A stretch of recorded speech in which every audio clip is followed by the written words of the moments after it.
আসসালামু আলাইকুম রহমতুল্লাহি ওয়া সকল কিশোরগঞ্জবাসীদের সকল কিশোরগঞ্জ ও বাজিতপুর কটিয়াদীর ফুলিয়াঘাট সকল ভাইদের উদ্দেশ্যে আসসালামু আলাইকুম।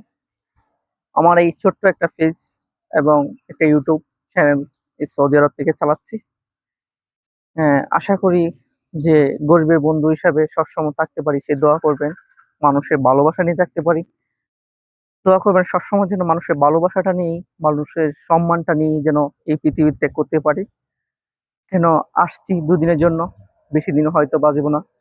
এই অল্প সময়ের মধ্যে মানুষকে যতটুকু ভালোবাসা দেওয়া যায় দিতে পারি কিনা সেই প্রত্যাশা সবসময় করি, সেই আশাবাদ দিক থেকেই সবসময় থাকি। মানুষের যেন এই প্রতিটি ক্ষেত্রে মানুষের ভালোবাসাটাই সবচেয়ে মূল্যবান মনে করি আমি। সেই জায়গা থেকে সবসময় চাই যে এই ফেসবুক পেজে দিকে আপনি একটু ফলো রাখবেন, অবশ্যই কারো না কারো উপকার আসবে ইনশাল্লাহ। সেই জায়গা থেকে আমি সব অনেক কিছু বলি, সেটা শুধু আপনাদের উদ্দেশ্যে। এটাকে আপনারা ফলো করবেন। স্টপ। কিশোরগঞ্জ শুধু আসলে কি একটা মানুষের বিনোদন দেওয়ার জন্য, মানুষের আনন্দ দেওয়ার জন্য সে হলো কিশোরগঞ্জ। বলতে পারেন কিসের জন্য? মানুষের বাঁচার একটা যে দুনিয়াতে চেষ্টা করে, সে হলো একজন জহির ইসলাম মেডিকেল। সেটা সমস্ত বাংলাদেশের মানুষের জন্য শুভকামনা, যে ভালো কামনা যে আপনারা আসবেন চিকিৎসা নেওয়ার জন্য।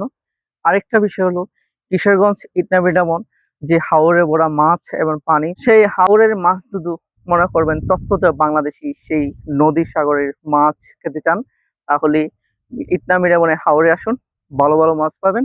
এবং তারাবাগ মাছ থেকে নিয়ে ছোট ছোট চানপড়া থেকে সকল ধরনের মাছ সে জায়গা পাওয়া যায়। আর ইটনা মিডামন হাওরটা হলো একটি ঠান্ডা আবহাওয়া এবং তৃতীয় হলো নৌবহনের সেই জায়গা, পানির যে একটা সুন্দর ঢেউ, সেই জায়গায় দেখতে আসবেন।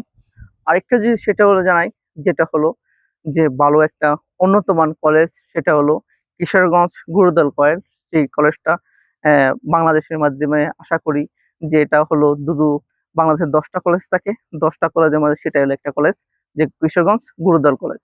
অবশ্যই আসবেন। আরেকটা বিষয় হলো দুজি বলেন যে আমাদের কিশোরগঞ্জে যে সকল অনেক তরুণ বয়সে জানেই না, আরেকটা বিষয় সেটা আপনাকে জানিয়ে দিচ্ছি। কিশোরগঞ্জ 5 থানা 6 থানা মিলে একটা আদালত আছে জমি বিষয়, যে আদালত সেটা হলো কিশোরগঞ্জ বাজিতপুর।